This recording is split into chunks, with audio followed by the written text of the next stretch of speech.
महाराष्ट्र को जल संरक्षण और सतत प्रबंधन में उत्कृष्ट योगदान के लिए छठे राष्ट्रीय जल पुरस्कार 2025 में सर्वश्रेष्ठ राज्य का सम्मान मिला। ये रिपोर्ट देखिए। सस्टेनेबिलिटी के प्रति अपनी प्रतिबद्धता को मजबूत करते हुए महाराष्ट्र ने छठे राष्ट्रीय जल पुरस्कार में प्रथम स्थान हासिल किया है। राज्य को जल संरक्षण में देश का सर्वश्रेष्ठ राज्य घोषित किया गया है।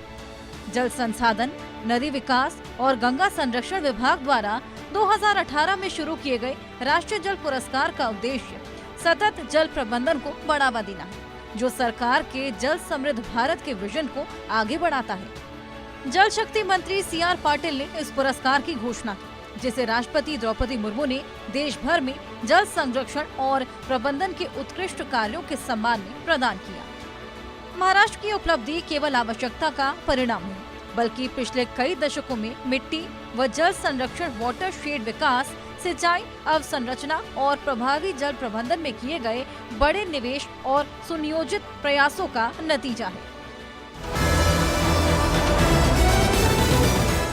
मुंबई में भारत के नए आपराधिक कानूनों पर आधारित 5 दिवसीय प्रदर्शनी का आयोजन किया गया, जिसमें राज्य की बढ़ी हुई दोष सिद्धि दर, तकनीक आधारित पुलिसिंग और पीड़ित केंद्रित सुधारों को दिखाया गया। ये रिपोर्ट देखिए।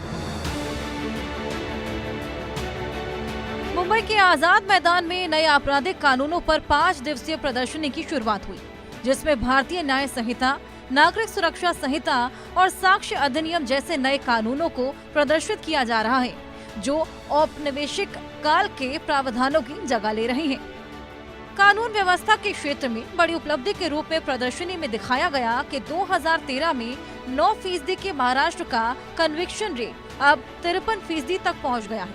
नए कानूनों के तहत इसे 90% तक ले जाने का लक्ष्य रखा गया है, जिससे 50,000 से अधिक नई पुलिस भर्ती और 14 प्रमुख सुधारों से समर्थन मिला है। राज्य अब देश के सर्वश्रेष्ठ साइबर लैब चलाता है, जिसने सैकड़ों लोगों को ऑनलाइन उत्पीड़न से बचाया है। इसके अलावा फॉरेंसिक वैन तत्काल घटनास्थल पर पहुंचने लगी है और सभी थानों में EFIR व्यवस्था शुरू की गई है, जिससे साक्ष्य में देरी खत्म हुई है। ये प्रदर्शनी दिखाती है कि महाराष्ट्र ने नागरिक हितैषी सुधारों को कैसे अपनाया है, जिसमें तेज ट्रायल, पीड़ित केंद्रित कानून और 24/7 अपराध पंजीकरण शामिल है, ताकि न्याय और भी तेज और निष्पक्ष हो सके।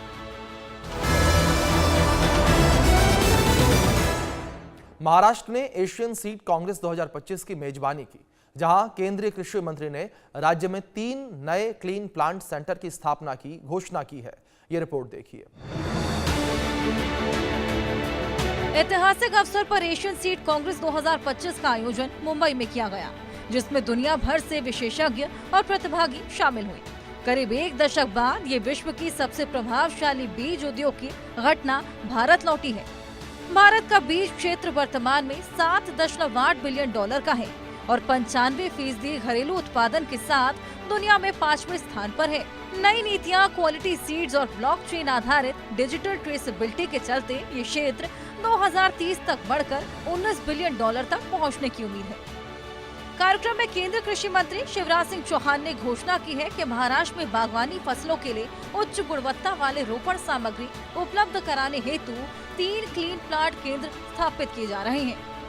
महाराष्ट्र अगले 2 से 3 वर्षों में 25 लाख हेक्टेयर भूमि को प्राकृतिक खेती के अंतर्गत लाने का लक्ष्य रखता है, जिसके चलते बीज कंपनियां ऐसी खेती के अनुकूल किस्में विकसित करने में जुटी हैं। जमीनी स्तर पर खेलों को प्रोत्साहित करने के लिए महाराष्ट्र सरकार ने अभिनेता टाइगर श्रॉफ के साथ एक MOU पर हस्ताक्षर किया है।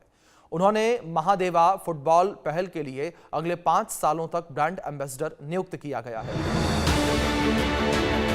ग्रामीण महाराष्ट्र में फुटबॉल प्रतिभाओं को बढ़ावा देने के लिए राज्य सरकार ने अभिनेता टाइगर श्रॉफ के साथ एक MOU पर हस्ताक्षर किए हैं, जिससे महत्वाकांक्षी महादेवा फुटबॉल परियोजना को मजबूत किया जाएगा।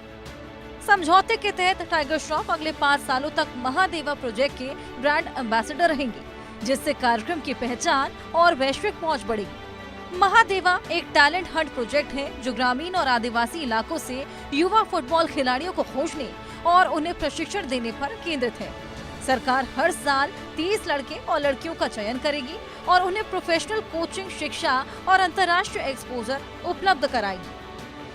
हस्ताक्षर समारोह के बाद नाहर ग्रुप के संस्थापक और चेयरमैन सुखराज नाहर ने ग्राम सामाजिक परिवर्तन फाउंडेशन को 1 करोड़ रुपए के दान की घोषणा की, जिससे इस पहल को और मजबूती मिलेगी।